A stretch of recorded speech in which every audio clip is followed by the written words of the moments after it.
मैं डॉक्टर अमित भटनागर पंतनगर कृषि विश्वविद्यालय में प्रोफेसर के पद पर कार्यरत हूं और इस चैनल अमित भटनागर क्लासेस में मैंने स्टूडेंट्स के लिए बहुत लेक्चर्स डाले हैं जो डिफरेंट प्लेलिस्ट में हैं। लेकिन किसानों के लिए जो मैंने एक अलग प्लेलिस्ट बनाई है वो कृषि किसान है।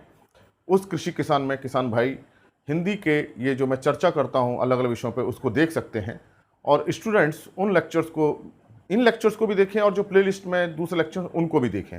तो ये जो हिंदी के जो विशेष रूप से लेक्चर हैं वो किसान भाइयों के लिए हैं ताकि उनको कृषि में वैज्ञानिक ज्ञान मिल सके और मैं उनकी कुछ सहायता कर सकूं, इसलिए मैं ये चर्चा हिंदी में ही कर रहा हूं और इसको मैं कृषि किसान प्लेलिस्ट में अपलोड करता हूं।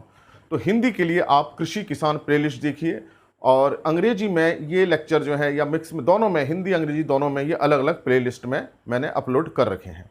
तो आज का जो विषय है यह है कि दलहनी फसलों में हम कितनी एनपीके का प्रयोग करें। देखिए, दलहनी फसलें बहुत महत्वपूर्ण फसल हैं और इसको हम रबी में ही बोते हैं और खरीफ में ही बोते हैं, लेकिन इनकी जो आवश्यकता है नाइट्रोजन फास्फोरस पोटाश की वो अनाज वाली फसलों जैसे धान मक्का गेहूं से अलग है।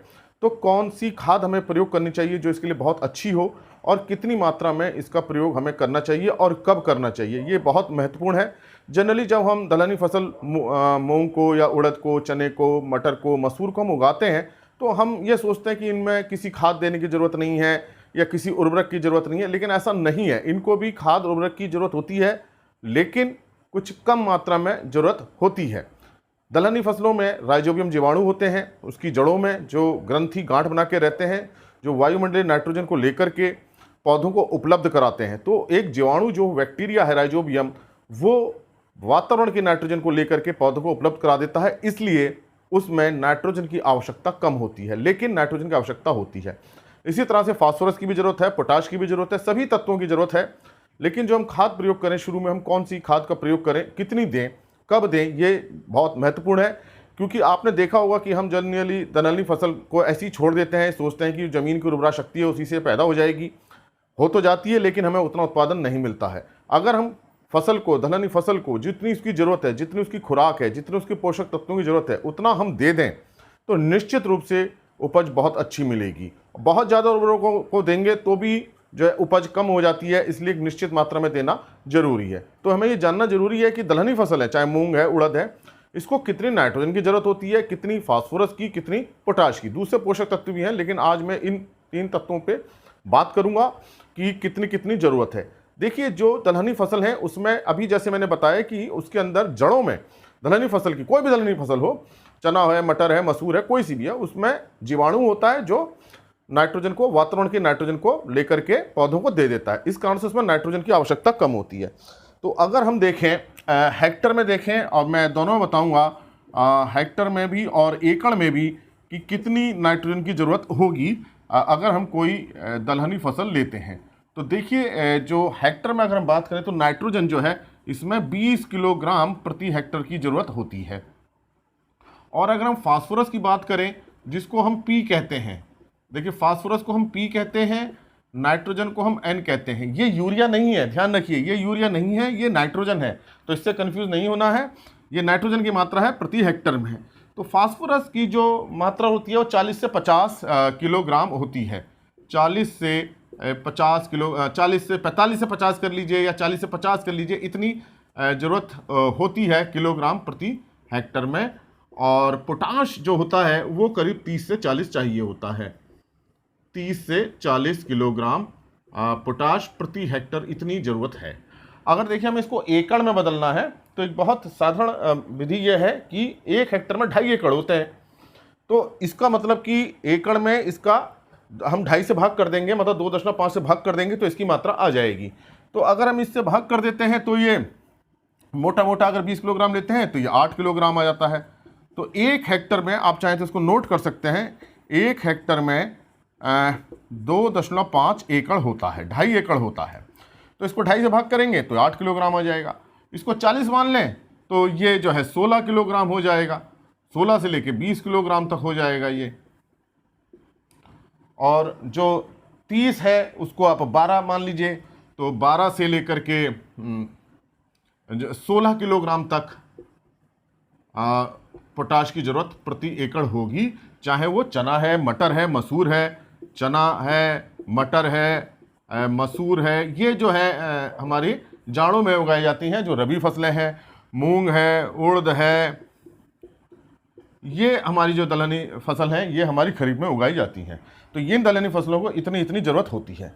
अब हमें क्या करना है, देखिए जो भी उर्वरक हमें देना है, ये जो हमें खाद देनी है सारी की सारी बुआई के समय देनी है। तो इसको नोट कर लीजिए, सारी खाद हमें सारी खाद बुआई के समय देनी है। कोई भी हमें खड़ी फसल में नहीं देनी है, सारी खाद बुआई के समय दें। मैं इसलिए लिख रहा हूं इसको ताकि आप इसको अच्छी तरह से समझ सकें। जो मैं बोल रहा हूं वो सुन भी रहे होंगे, लेकिन अगर आप कोशिश हो तो इसको आप लिख भी लें, समझ लें कि सारी खाद जितनी हमें देनी है, चाहे वो नाइट्रोजन है, फास्फोरस है, पोटाश है, वो बुआई के समय कूड़ों में ही दे देनी है, खेत में दे देनी है। खड़ी फसल में हमें कोई भी खाद नहीं देनी है। खड़ी फसल में ना एनपीके डालिए, ना यूरिया डालिए, ना डीएपी डालिए, ना एमओपी डालिए। जो डालना है आपको बुआई के समय डालना है।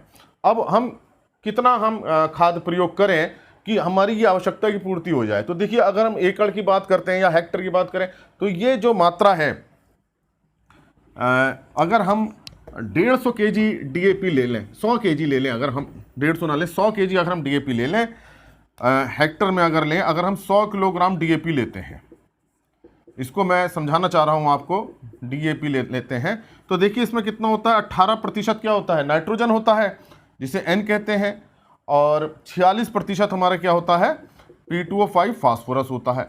तो अगर हम 100 किलोग्राम डीएपी डाल देते हैं तो हमें कितनी नाइट्रोजन मिल जाएगी, इससे 18 किलोग्राम तो हमें नाइट्रोजन मिल जाएगी 100 किलोग्राम डालने से।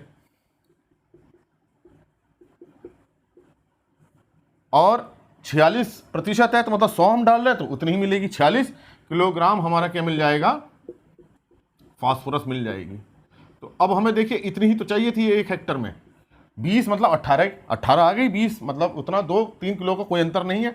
और 40 से 50 का जो मध्य वैल्यू है, जो एवरेज वैल्यू, वो 46 किलोग्राम आ गई।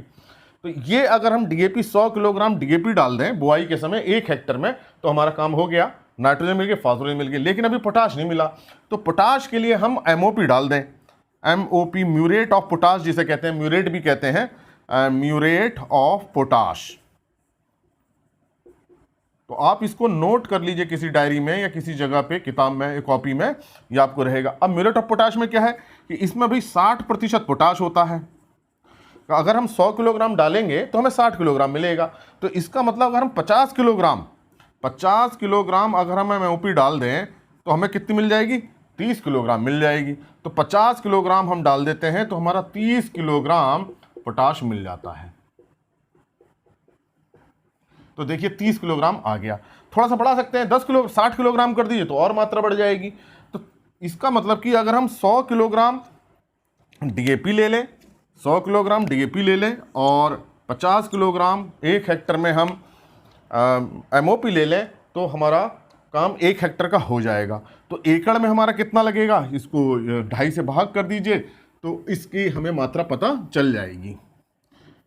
तो देखिए हमको एक हेक्टर में कितना है, 100 किलोग्राम डीएपी है, तो एक एकड़ में फिर कितना पड़ेगा, इसको 2.5 से भाग कर दीजिए। तो 2.5 से भाग करेंगे तो मतलब 40 किलोग्राम आ जाएगा। तो 40 किलोग्राम डीएपी डाल दीजिए, डीएपी, चाहे इसको हिंदी में ऐसे लिख लें, चाहे अंग्रेजी में इसको हम ऐसे लिख लें। और 50 किलोग्राम है तो इसको हम 20 किलोग्राम आ जाएगा, 20 किलोग्राम एमओपी डाल दें, जो ये म्यूरेट पोटाश, जो म्यूरेट ऑफ पोटाश वाली खाद डाल दें।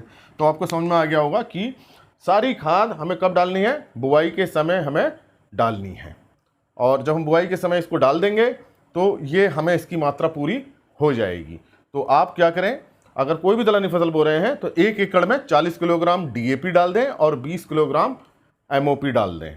तो ये पूरी मात्रा कोई भी दलहनी फसल है, मूंग है, उड़द है, चना है, मटर है, मसूर है, उसके लिए पूरी हो जाएगी। ये आपको केवल बुआई के समय डालनी है और खड़ी फसल में किसी का प्रयोग नहीं करना है। तो इससे ये 3 तत्व आपके पूरे हो जाएंगे, जिससे अच्छी उपज प्राप्त होगी। और इसको डालना ना भूलें एमओपी को, क्योंकि इससे पोटाश मिलता है और पोटाश ही वो तत्व है जो फास्फोरस के काम को बढ़ाता है, नाइट्रोजन के काम को बढ़ाता है। जितने भी पोषक तत्व हो बिना पोटाश के काम नहीं कर पाते। तो किसी भी तत्व के काम करने के लिए पोटाश का होना बहुत जरूरी है। तो पोटाश को जरूर डालें। अगर आप भूल गए हो पोटाश को डालना तो आप 20-25 दिन बाद खड़ी फसल में पोटाश को डाल दीजिए और उसका सिंचाई कर दीजिए ताकि वो जड़ क्षेत्र में पहुंच जाए। लेकिन कोशिश यही कीजिए कि एमओपी जो म्यूरेट ऑफ पोटाश है वो बुआई के समय ही डालें। अगर भूल गए हों तब आप 20-25 दिन बाद डाल करके सिंचाई जरूर कर दें, क्योंकि पानी में घुल के जड़ तक पहुंच जाए। तो ये मैंने आपको बताया कि दलहनी फसल के लिए कितने नाइट्रोजन, फास्फोरस, पोटाश की जरूरत है।